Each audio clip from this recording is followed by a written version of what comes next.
Hello everybody and welcome to this week's episode of Analysing Anfield, your tactics and analytics podcast, courtesy of the Blood Red channel. I'm once again joined by the usual man, David Hughes. How you doing, mate? Yeah, I'm alright, mate. I'm good. And we're going to talk about a fairly interesting week, very different week, because obviously the Champions League draw happened and Liverpool are currently in Qatar contesting the Club World Cup, if that's even what it's still called. Yeah, it is, yeah. So we're going to address the match with Monterrey, look ahead to Flamengo in the final. Also going to have a little word on how the Watford match played out as well. So yeah, we'll get straight into it, but we'll start with just a quick word on the Champions League draw. Obviously we spoke last week about the ideal draw, the worst draw, and for me it turned out the worst. Yeah, no, it is.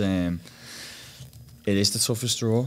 I know you've said it this week, and some people have been pointing out how difficult it is for Atletico Madrid, facing Liverpool. That goes without saying. Yeah, that's absolutely true, but it's not even worth pointing out. Yeah, exactly. But it's still worth acknowledging that it isn't a great draw for Liverpool. I think Atletico Madrid is such a well-drilled, organised side that they're going to be extremely difficult to break down. Yeah, I mean, I tweeted about it at the time, and I just tweeted that it's a terrible draw for Liverpool, and the tweet got 46 replies, which is never a good sign. It wasn't packed full of people disagreeing necessarily, but it was more a case of a lot of people saying it's a terrible draw for Atletico as well, which is true, but I didn't feel as though I had to say that. Yeah. But I think people were inclined at the same time to play down Atletico, so just without going too in depth, because we'll obviously do it once the tie comes around, these are my generic thoughts on Atletico and why I think it's a problematic draw. And I say terrible as well, relatively speaking. That's based on who we could have drawn. It was terrible in terms of we just got the worst team. Yeah. That was why it was terrible. They got terrible. the toughest draw of who was available, yeah? Yeah. So they currently have the best defence in Spain and the best defence in the Champions League. And that's not just based on goals conceded, that's based on XG as well. So performance beneath the surface. In the Champions League, they obviously had a group with Juve, Bayer Leverkusen were in there as well. And they were only expected to concede about 3.5 goals across all 6 matches in total, which is, clearly a very, very good defence, even beyond what we're used to, where it had to go Madrid. They are suffering in the league at the minute, but that's because of too many draws. They've drawn 8 times, I think. Or they certainly had when I checked. Now, my perception on that is a draw in the Champions League in a knockout stage isn't as bad. You know what I mean? You take a draw at Anfield, for example. It's contextual, isn't it? Draws are sometimes really good results. So yeah, I wouldn't look too much into that. They have struggled for goals, hence the draws. But their attacking game doesn't seem particularly bad. It's just a case of they're not really finishing the chances, they're not really taking the chances. Obviously, Antoine Griezmann took those chances last season and things like that. This season they've had a bit of an overhaul. Morata's leading the line for them mostly, I think, and he's scored about 6 goals, but he's the top scorer.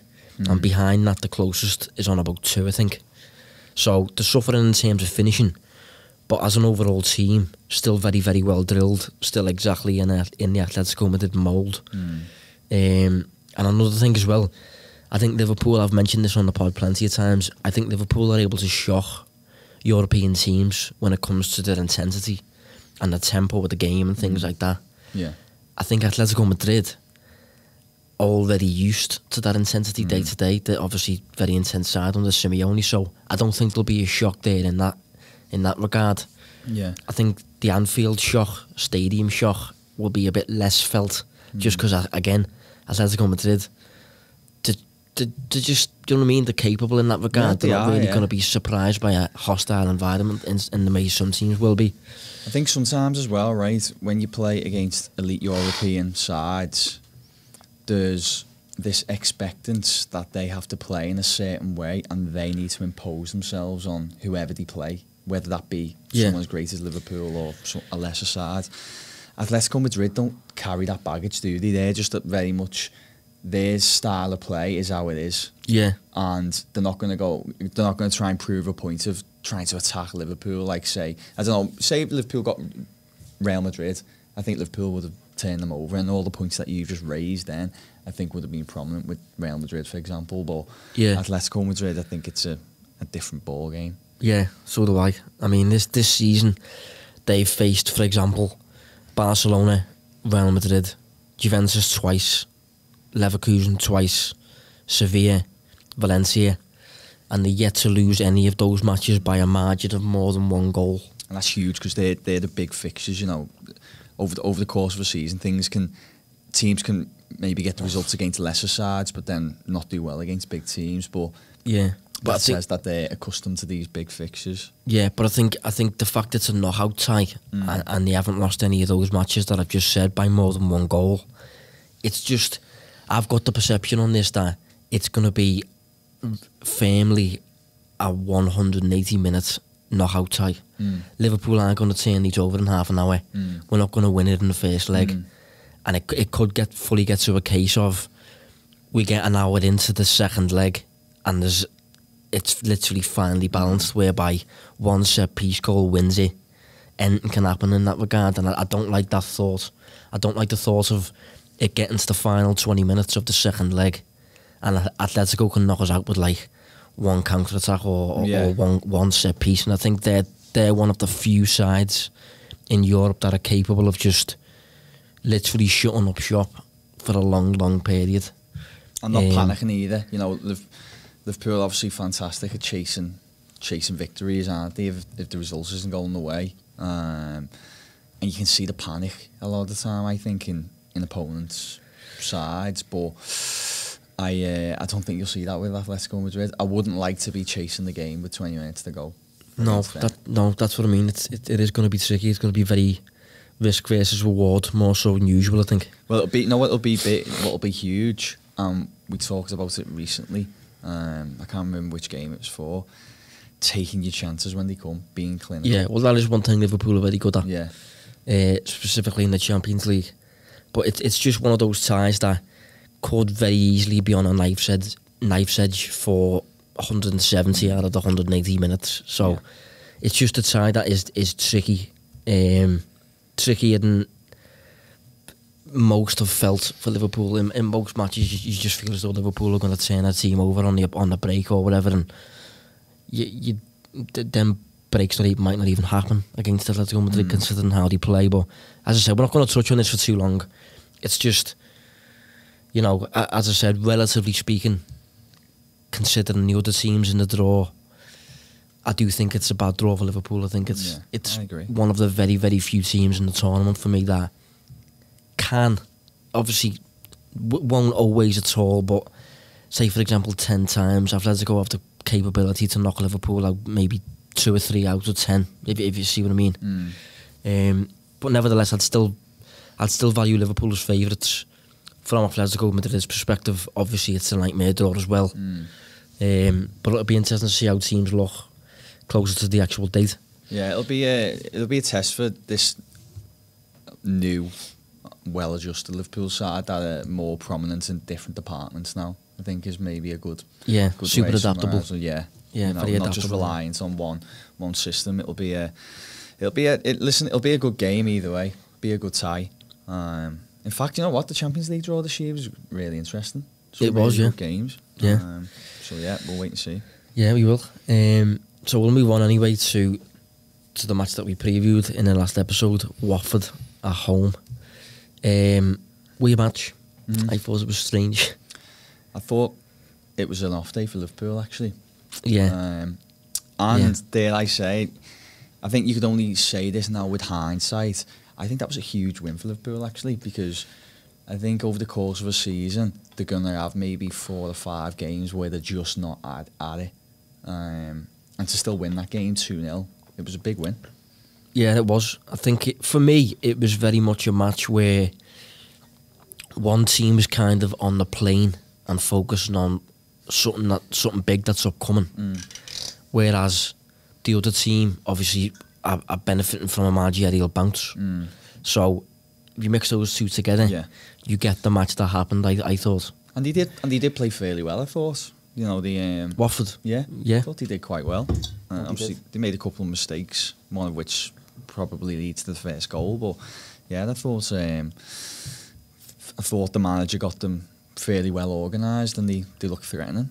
Yeah, I mean, on the day, the XG, there wasn't that much to separate the expected goals at all. I think the expected goals suggested that it should have been maybe a 1-1 or a 2-1. But that's obviously not considering the shots that didn't happen. And I think there were several moments for both teams whereby a really dangerous attack had happened, but once it got to the business end, a player had failed to shoot, or he'd missed the or he'd missed the ball, or something had happened. So it was a weird game. Yeah, we need a metric, don't we? Really, so that can include them. I think. Because well, I mean, you can look at non-shot expected goals and things like that, but it just takes it into a new level. Yeah, it just goes too complicated. I think it gets too noisy, doesn't it, when you do that?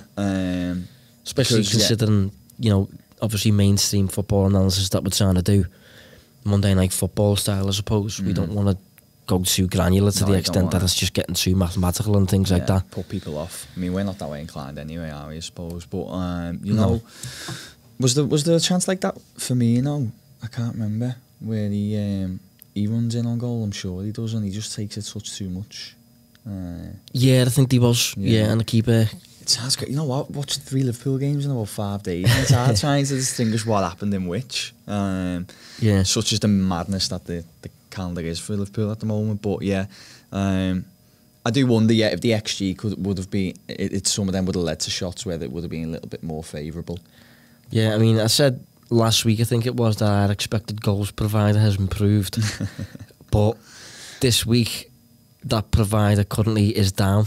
So I can't actually access what the exact expected goals numbers was for our new provider. Maybe that's one for another time or something. But I mean, we've got a version of them still, though. Yeah, we have different versions of expected goals, obviously, but the one that we've been using for the past few episodes has been a more accurate provider, let's say. But certain other ones had Liverpool at around maybe 1.5 expected goals, compared to Watford at around 1.1, I think. So quite an even game, really. Yeah, I'm looking at one now, 1.33 Liverpool, 0.96 Watford. So yeah. I mean, I think we actually got the match spot on in terms of the preview, because we said Watford are a team that can attack, but they just cannot for the life of them finish the dinner. Yeah, finish the dinner. Yeah, what a team. Yeah, it was strange.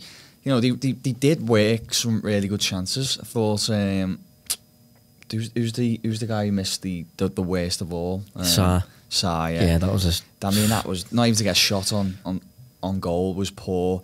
And then De La Feu as well missed a big chance as well when he went through in on goal in the second half. Yeah, in fact, there was an early one as well. This will also come into the whole, non-shot expected goals where no shots actually happened. But there was a chance early on. Salah puts a cross into Deeney, and Deeney misses the ball completely. Yeah. But if he touches it, it's a goal. Do you know what I mean? Just quickly, I know obviously we like to talk about Liverpool, but just on Watford, what did you think of them starting Deeney? So from watching the game and just watching him live and just watching his movements and stuff, I thought he looked really, really unfit. I know he hasn't played a lot, but I mean, I must be honest, I wasn't focusing that much on him, so I didn't pick up on a great deal. But I know he has had a quiet season. I'm not sure if he's just come back from injury or what. But I felt like he made Liverpool's defending a little bit easier. I think if they would have maybe started with what's his name comes off the bench, and my mind's been blank. But if they would have started with someone else, I think it could have been a little bit tougher for Liverpool. Unrelated subject anyway, but I just thought it was a strange thing to bring him in, and he didn't really do a lot in the game. Yeah, I mean, just on Watford's numbers, we said last week that they're obviously underperforming considerably on the attacking side. Yeah. I think they should have scored 19, and they'd actually scored 9. And they were bottom of the league for percentage of shots on target as well. The only team that had fewer shots on target in total was Crystal Palace. So And that's exactly how they showed up. Yeah. They showed up as exactly that. They demonstrated that almost perfectly in the game. Yeah, a team that can create but just cannot finish. And it went down that route. And I think plenty of other teams that just converted at a normal rate, it could have been easily a draw on the day. Yeah. I'd go as far as saying potentially if it was at Vicarage Road, it might have even been that. An upset. But I think maybe not a defeat, but I just think the fact it was at home, I just think we just found a way to kind of grind through it, sort of thing. I thought Liverpool scored at a really good time as well, to be fair. I just thought, you know... I mean, we scored that goal as well just because we have top attackers. Yeah. Basically, that's a goal that Watford couldn't really have scored. Just because Firmino's knock on, Mane's run, Mane's pass, and obviously Salah's finish, which we're going to get to next. But yeah, on Salah, seems a little bit restored lately. Yeah, he's had a lot of... And this is all relative, but he's had a lot of relative stick, hasn't he? Yeah, I mean, we have mentioned on this pod certain theories regarding it. My theory was that he doesn't execute his game to the same level when he's got a knock, when he's carrying a knock. He's the type of player, I think, unlike Sadio Mane, I think he needs to be basically 100% fit sort of thing, whereas I think Mane can play through it. I don't know. That's a complete guess, I suppose, but Salah just seems to take a hit when he's carrying something. Yeah. I also think as well, don't forget, we've talked about him being, you say data player, you know, and output merchants and stuff. That's what he is. He takes a lot of shots, doesn't he? I mean, he's took the second most in the Premier League this season, behind only Rashford.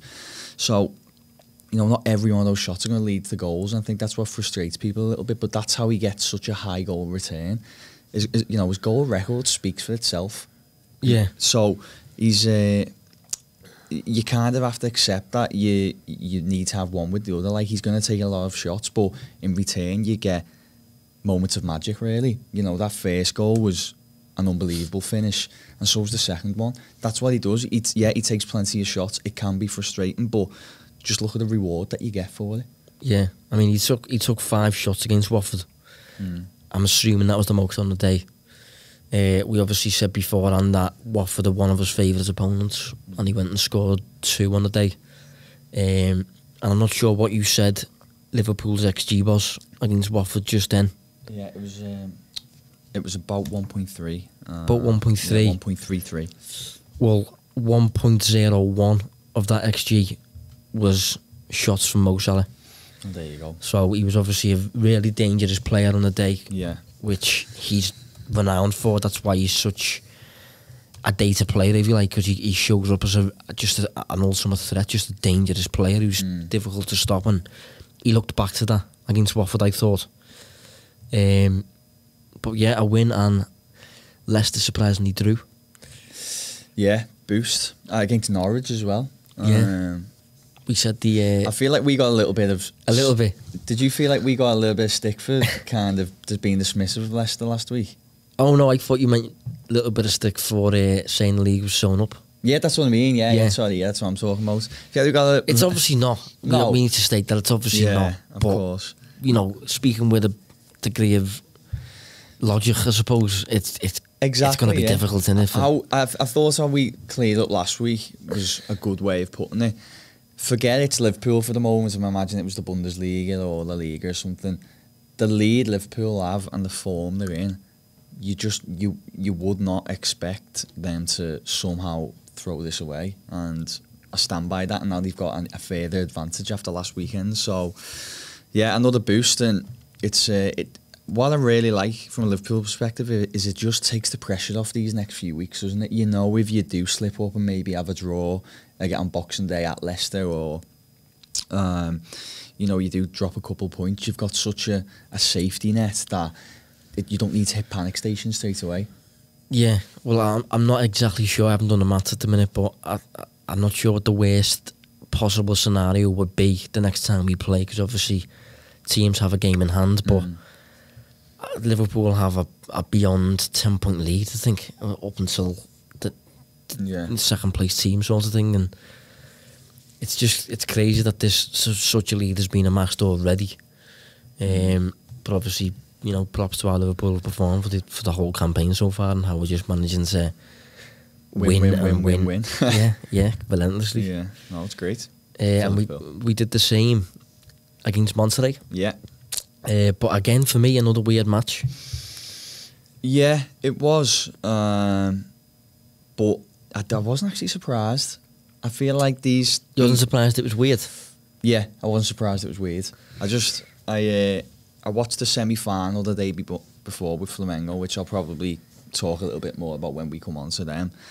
But I just remember thinking, this is not what we're used to seeing here. I don't know if it's just because it's from a different part of the world. It just felt like it was going to be a bit of a surprise for Liverpool. And yeah, just the way they played, I think it was hard for Liverpool to just settle into a rhythm of the game. I think for me, it felt a bit like a friendly abroad. It felt a bit like almost a World Cup game. I've just spoke about that with Christian before. He said it was like a World Cup game whereby, say for example, a favourite in France face an Australia who are going to sit on the laurels for the majority of the match and play quite direct. It was like that. Obviously, I think the ground plays into it. I was about to say that. You're talking about a friendly atmosphere. That's what it feels like, though, doesn't it? Really, over there. Yeah. Like, obviously, I know Liverpool want to win the competition, and I get it, but it just felt really quiet. Yeah, the environment it's quite hard, I think, to recreate that intensity that they used to with the Premier League and Champions League every week. Yeah, it felt quiet. The only noise that seemed to happen only occurred whenever Salah touched the ball, because obviously he's a bit of a star. Just a bit. But I think that lack of atmosphere resulted in a bit of a lack of intensity for me on the pitch. Plus, I did notice that in terms of PPDA, they finished the game 36.5, which I only went back to the start of this season. Liverpool have not faced such a lax press like that in, well, as I said, no one this season. But I imagine last season would be the same as well. So, it did create a bit of a deep block. Yeah, deep block. Yeah. So yeah, I suppose it's just a little bit of a difficult thing for Liverpool to adjust to and new environments, and yeah, just a bit of a messy game. It was a good thing that they managed to get that goal and didn't go to extra time or anything. Yeah, I mean, you say there about the whole deep block thing. I think Monterrey's game plan on the day was really, really basic, really. But it seemed to deliver more results than usual, I thought, because of a lack of Van Dijk and because of a lack of Matip and Lovren as well, I suppose. Those three are really aerially dominant. Yeah. And I thought Monterrey played quite direct whenever they secured the ball for a sequence of about 3 passes. The fourth one would usually be a ball over the top, a diagonal ball over the top in the direction of Pabon, who was a dangerous player on the day. And without Van Dijk and Matip aerially and things like that, they seem to come off. And I don't think Henderson played particularly badly, but you could tell it wasn't his natural role. Plus, it's difficult. They probably agreed beforehand, but I'll be honest, I didn't notice. But it's probably difficult to know who's commanding the line and stuff. With Liverpool's traditional defence, it's Van Dijk, and everyone's on Van Dijk, following Van Dijk's instructions. But when it's a makeshift defence, it's hard to really have that same understanding, isn't it? It's a little bit more disjointed. Yeah, it felt a bit weird for the team to get so much joy down Liverpool's left, because so many teams tend to attack down Liverpool's right. This obviously went against that, and whether it was a premeditated plan or not, it certainly worked, especially considering Van Dijk wasn't playing. But yeah, I think that's the perks of having centre backs when you're playing a proactive system, dominant system. You have to have centre backs that are dominant in the air, because so often the opposing team's way of getting out of that pressure is just to hit long. Direct, and if you've got centre backs that aren't going to command those duels, you're going to concede more counter attacks than you want, basically. And I think that kind of happened. Yeah. On the day, the expected goals. Again, this isn't our legitimate provider because of stupid websites. But we had about 2.15 expected goals compared to Monterrey's 1.35. But I will say that right up until Firmino's tapping, that was pretty even. Wasn't a lot of separation in that, so it was probably a fair 1-1, I'd say. Yeah, it's important to note, isn't it? If not, I mean, they had a few clear-cut chances. Yeah, Alisson made a few big saves. Said these games are hard. They're hard to juggle. They're hard to adjust. They're hard to plan for because, you know, you can't have your finger on the pulse in every league in every country in the world. You know, okay, you've got fantastic opposition scouts, but it's still hard to kind of know what to expect until you just get out there on the pitch. Yeah, it is. It's so, you know, as I said, fair play to Liverpool for getting the win. All right, to come late on, but it was a good win with all things considered, especially when we point out just how even the game was. Yeah, I should say as well, the amount of changes Liverpool made. Obviously, Milner was right back, Henderson was a centre back, Lallana was a number 6, Ox and Chamberlain both played. Origi was up front, Shaqiri was up front. Salah was the only really regular attacker on the pitch that we see week in, week out. So it was obviously a really disjointed team. But I think it played out a little bit like that, and you know, thankfully we got the win. But I think we dominated the ball, but we offered little with the ball. I think they were much more efficient with the way in which they used possession. They just got it and attacked, basically. We got it and seemed to just play nice football and didn't really... All Liverpool, like? Yeah, didn't really create anything of note. Yeah. We actually got outshot on the day, which I always hate to see. I hate that. I know you Never a good sign. Yeah. Monterrey had 14 shots. Liverpool had 11. And 8 of Monterrey's were on target. Yeah, you know, they did test Alisson a few times. You know, sometimes routine saves, but still good saves. I was surprised. I thought, I think he goes by the same name, Funes Mori. I thought he played well. He did, yeah. He played good. He's busy, isn't he? Yeah, he's an absolute double of his brother. Jesus. Yeah, it's bizarre, isn't it? It's crazy, yeah. But he holds the ball up well, uses the ball well. He's a good target, man. Good. He links up well. I was impressed by him, actually. Yeah, he's played in Europe before for Benfica, but that was it. Yeah. I'm not sure why it didn't work for whatever reason, but yeah, it was an interesting game. Liverpool obviously got through it. Not the best performance, similar to Watford, I suppose. Hopefully, it's not a sign moving forward. I'm more inclined to think it's. I don't know. I don't think it's anything to worry about. Do you? No, not at all. No. Also, can we just not give a nod to the assist? Yeah, that's certainly worth a mention. Yeah, I don't think many right backs would pick that one up. No, it's the levels that he's doing now, where he's now fooling defences with balls. Like, he shapes up to it that as a cross, doesn't he? You know, everybody thinks it. I thought it, and then that ball and the run by Firmino, it was just a really good goal, just a stunning goal. Yeah, it was. I don't know how he spotted it, to be honest. I don't know if he anticipated Firmino making that move, or if he just played it into a space, hoping the player would get on the end of it. Do you think they've practiced it? I don't know, because I see what you're saying there. Because when you look at it, it doesn't look like he's got a clear line of vision to see that. It seems like there's players in the way. So to just know to try that. Yeah, no, I'm not sure, but he's as I've said before, I think he's the closest thing Klopp has had at Liverpool to a playmaker. He just takes so many risks on the ball, tries so many things, so creative despite being a right back, interpreting that role differently to anything I've seen. Yeah, no, I don't think this has ever happened, does it? No, well, the attacking fullbacks that you think of are usually attacking in a different way. It's usually like dribbling or the direct fast running and stuff. Yeah. The only player I can think of, really, to be honest, who's played like this at right back is Trippier. Maybe Leighton Baines from left back.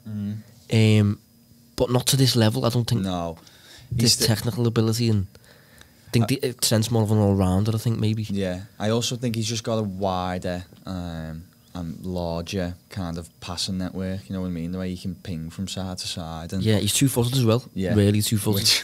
Which is just phenomenal, really. Yeah, he's certainly future world-class player, if not, I mean, he's not far off that now. He's probably there now, isn't he? Yeah, he's not far off. Yeah. But we'll move on anyway to the final. And this is an interesting one, is because usually week to week we would have to maybe tackle a preconceived notion about the team, whether Crystal Palace are actually good, whether you said that, whether Leicester are actually attacking, yeah. You know, things like that. But this is literally, I'm assuming, at least for most listeners, a complete blank canvas. Yeah. So we've had to do the full research on the team as though we'd never seen them play.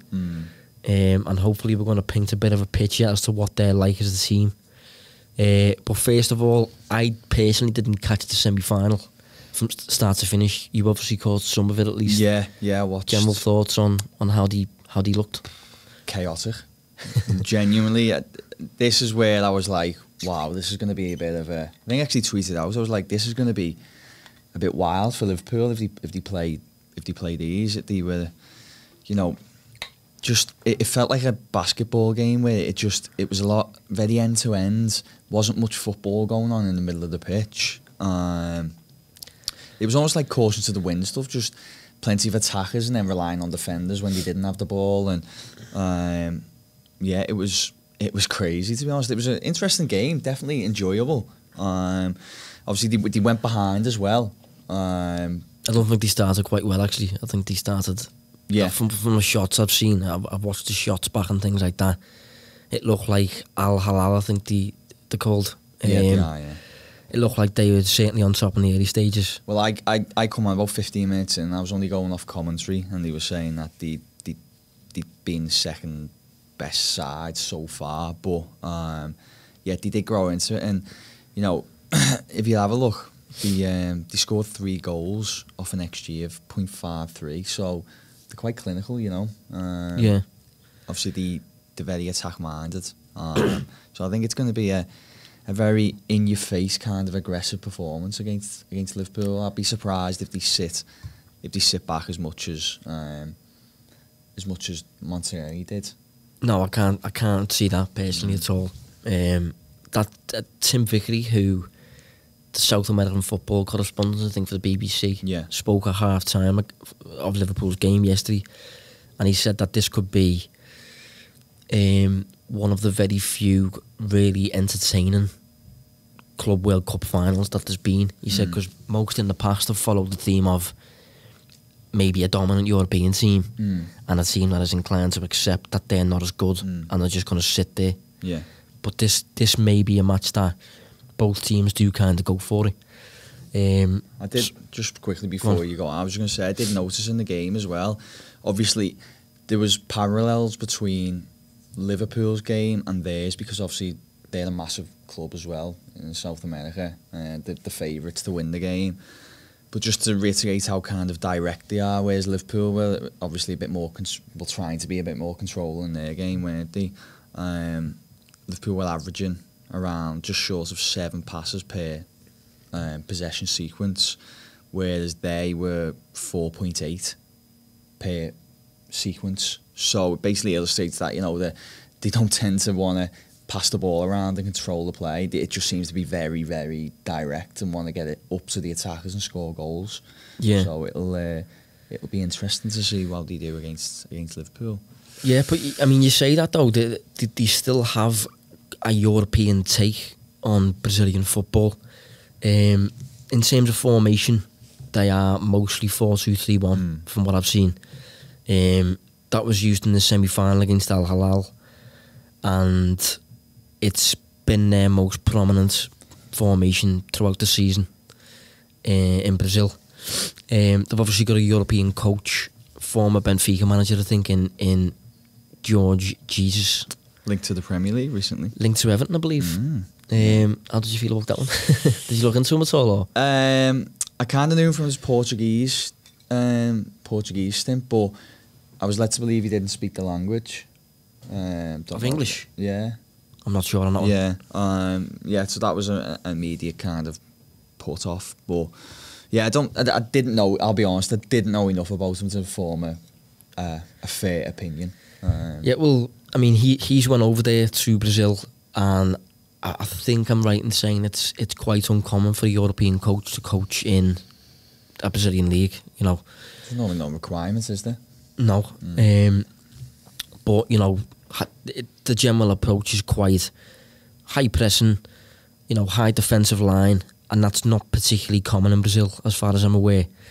Having said that, it works over there because it's quite new and it's quite imposing and things like that. But if you've got, obviously we'll be more accustomed to it, first of all, and we have Salah and Mane, who are obviously very quick.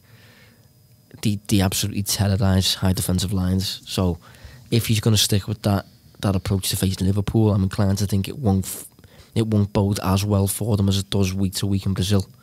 See where I'm coming from? Yeah, no, yeah. I must say, in the game, I wasn't blown away by their defensive capabilities at all. There was a couple times, I don't know if the data will back it up or now, but there was a couple times just watching the game, I was like, this defence is all over the place. You know, it's spaces inside the penalty area, you know, not really structured well, not good spacing between themselves. And I remember thinking someone like Liverpool would obliterate that. You know, they would take advantage there.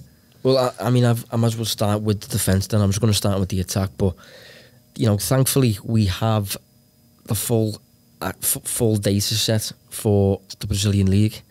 The Brazilian season begins in April and it ends in December. So their season's literally just finished, as far as I'm aware. They won the league. They finished top of the league. So this is kind of, I suppose, their Champions League final. Because we finish our season and then play the Champions League. Yeah. They finish their season and then play the Club World Cup. So they finished top of the league. And we've got a full season to go on that's just finished. The average, the most possession. Sorry, we won't go down that route yet. We'll go down the defensive route, as you just said there. Just before you start on that, they got outshot. They faced 12 shots, 5 on target, and they lost the XG as well in that game. Yeah.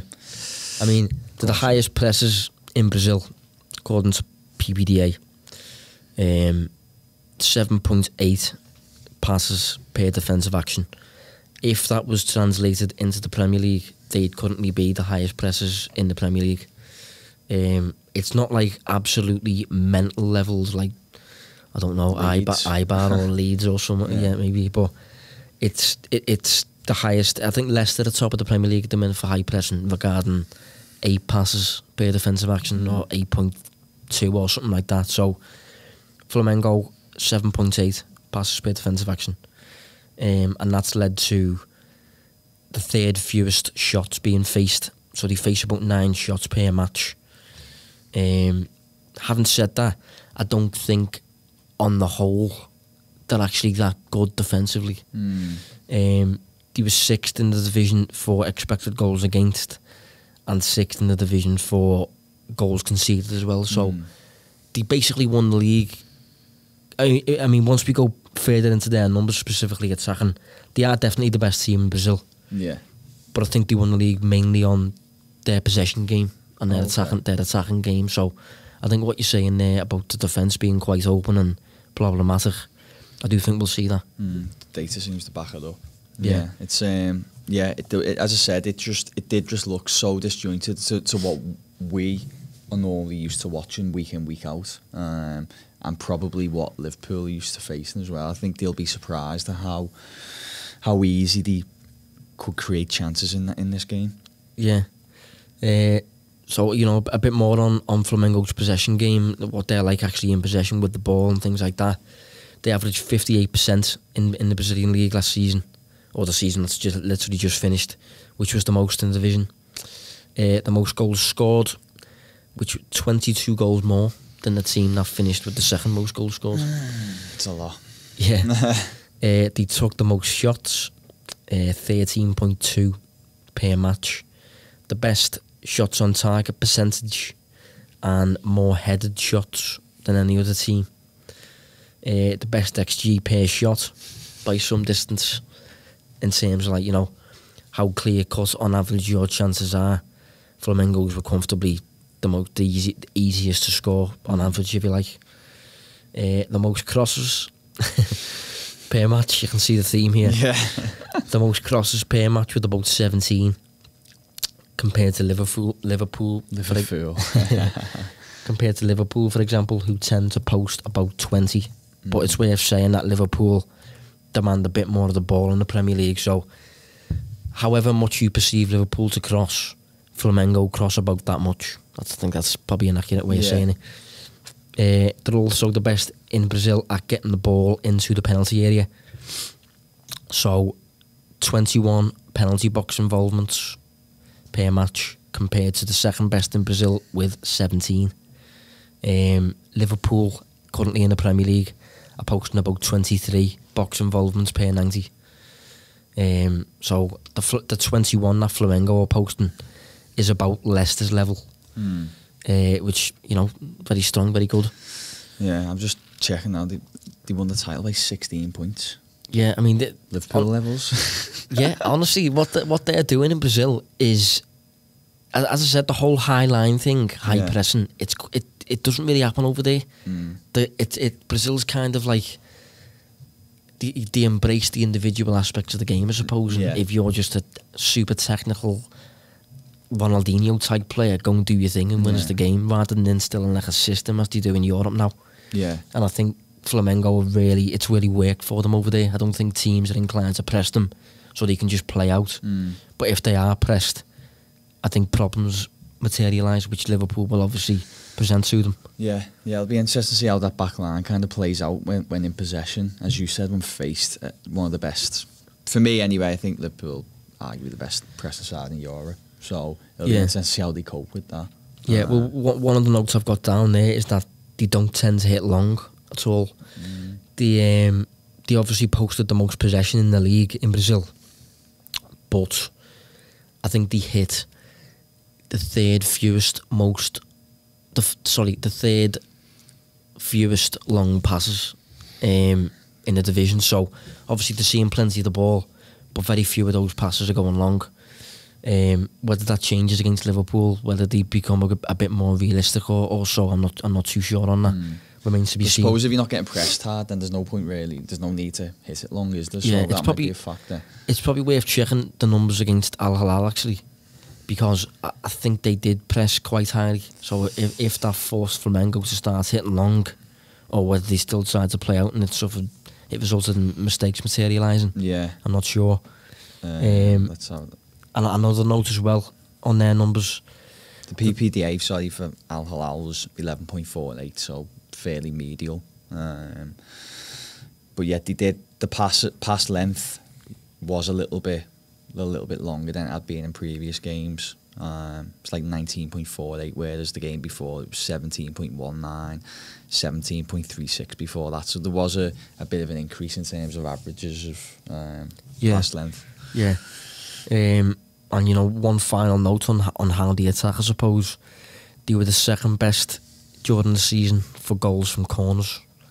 They scored 9 from corner kicks, which was bettered by only one team, I think, with 10.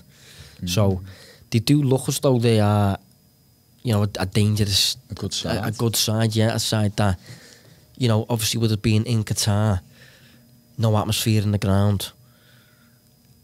I don't know. I just think I think they've got enough to pose a bit of a threat. Having said that, there's also the side of they are inclined to high press. If they high press, Liverpool will play over them and into Salah and Mane, and they're not used to getting pressed, which we'll bring. So it's a weird one to predict because of how translatable a Brazilian team is to an English side. Yeah, that's it. It's hard to, with a lot of the European leagues, we can kind of gauge where they rank compared to the Premier League. And exactly. From there, but the Brazilian league, I couldn't really tell you. You know, was it like a Eredivisie, or is it like a Bundesliga? Is it what kind of level is it? Yeah, I mean, all those numbers I've just reeled off there, the fact that they're first in a lot of aspects in the Brazilian league for the season that's just finished. How would that translate to if they was to try and play with exactly the same game in, say, for example, the Bundesliga? Yeah, or that's it. You know, the French league or so. I suppose it's like a good, trying to give people a comparison. It's like if you looked at Celtic, for example, they look a really dominant, great side, but its question mark would they be able to compete at that level or anywhere near it in the Premier League? So just trying to get across that they're obviously the best team in Brazil comfortably. They've obviously got a way of playing there that is entirely suited to Brazil and is new for Brazilian teams, but it's not for Liverpool. And I think Liverpool will cope with it fine, and I don't think Flamengo will cope with Liverpool's style of play fine, if you see what I mean. My alarm bells for Flamengo in this game would be that, you know, we've talked about it already, that Liverpool have more than one method of beating you, don't they?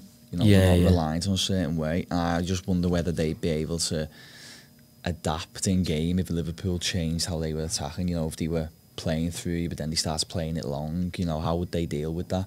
You know, if they start building through wing backs, or they change the system a little bit and start going through the middle. It's Liverpool pose so many questions, and that's where I think they're going to come a little bit unstuck.